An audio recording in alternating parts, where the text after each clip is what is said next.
Yo guys, what is going on? Sluggy Beats back with the first ever tutorial video of this little series thing that I'm going to do. It's just going to be a tutorial basically all on Logic Pro X for, since Christmas has just gone, I'm going to be getting a lot of new producers to the community. Hopefully a bunch of those will be on Logic, a bunch of new beat makers, producers, and I thought a good way to help everyone out is to just bring it completely back to basics from episode 1.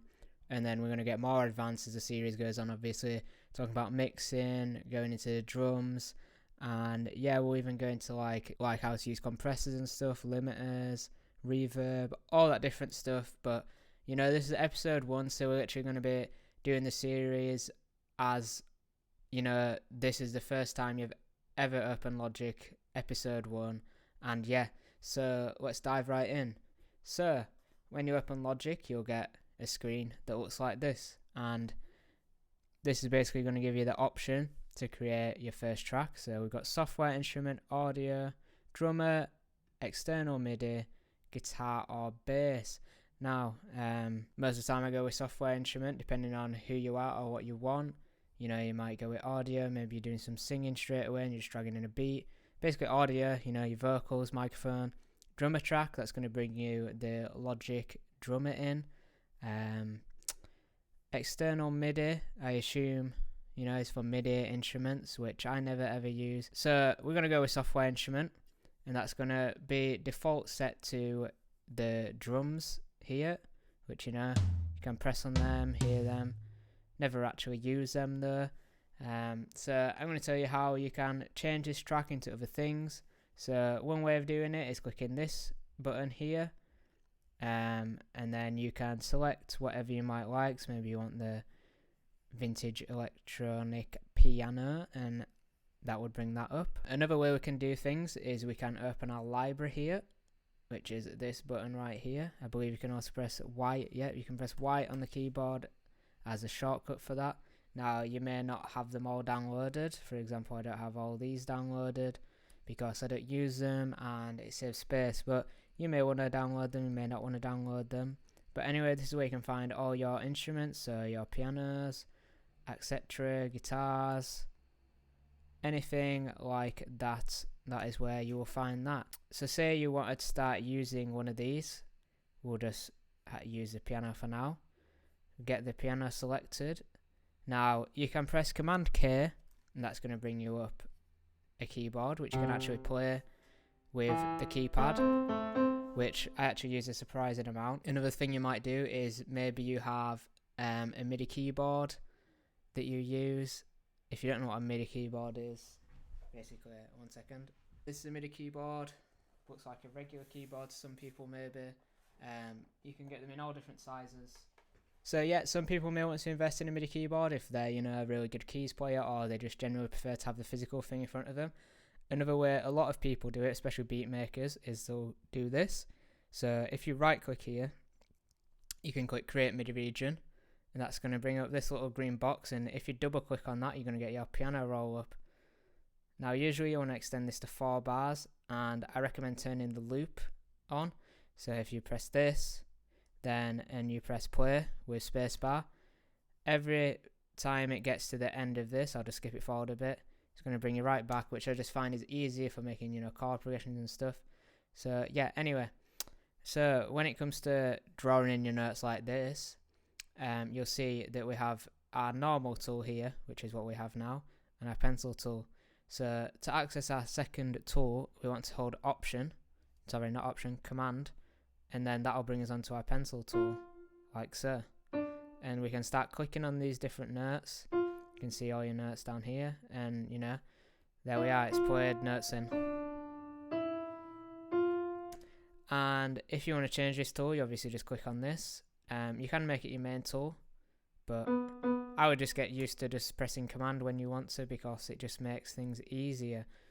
And you can also access tools quicker by pressing T, and then say, like we use the pencil tool, we'll press P for pencil, and it's going to bring us straight onto that. So maybe you want to do it like that, and then just double tap T, and it's going to bring you back to your normal one. If you get quick at doing that, it's probably quicker to do it that way, but I would just start by doing this and get used to that. So I'm just going to draw some notes in here. doesn't matter what they are. And then I'm going to show you another way of doing I'm going to show you how you would do your drums. So you've got your instrument down, your piano chords or whatever. Now you want to add some drums. Now you can obviously use the Logic drum kits, and if another way of adding the track that you might want to do that is you right click on here and click New Software Instrument. So that brings us onto a drums, and you can right click here and click Create Pattern Region, and that's going to bring you on to this page here, which is like a sequencer type thing. So you can see we've got kick, snare, side stick, whatnot. So if we press here, it's going to do his bass drums. Where's our snare? Normal snare. That's a snare. And then where's our hi-hat? It's here. So if we just click the patterns in like this, we've now got our drum beat. Now that's one way of doing things. If that's probably more of the songwriter way. If you're a beat maker, I would recommend doing things like this. You would click on this little section here, which is going to bring you to your Apple loops.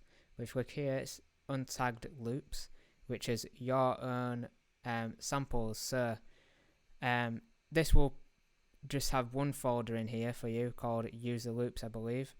To add folders, so say you've got your favorite producer, you've bought their drum kit,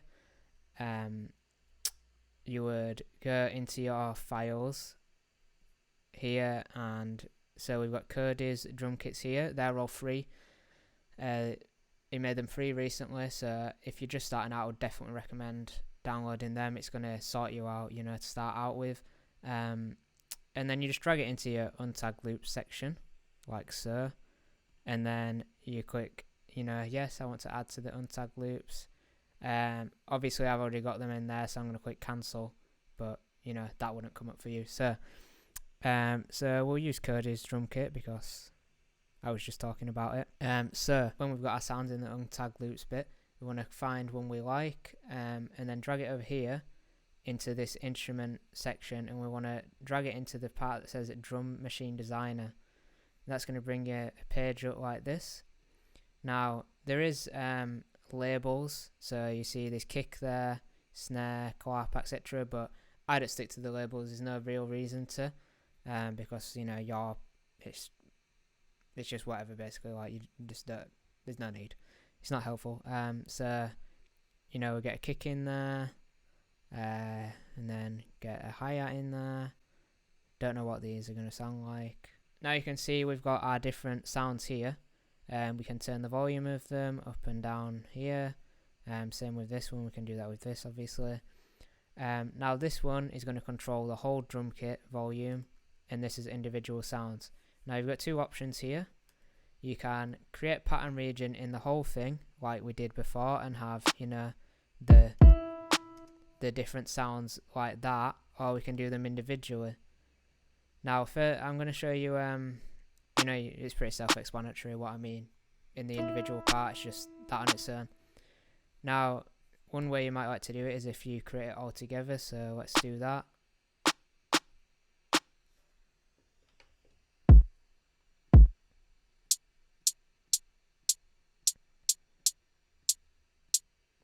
There we go.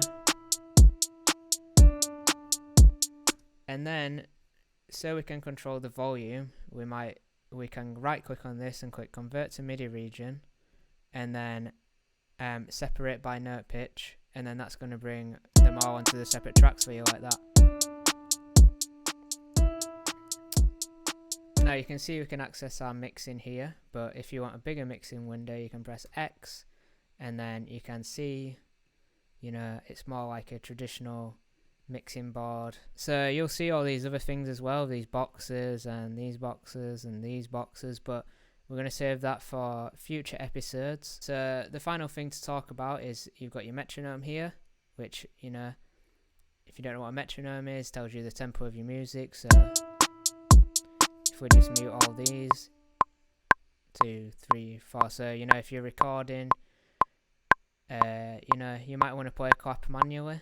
So yeah, if we wanted to record ourselves playing it, we can have our metronome on so we know we're playing in time, and then we're just going to simply press R. It's going to give us 4 beats counting, then we play it like so.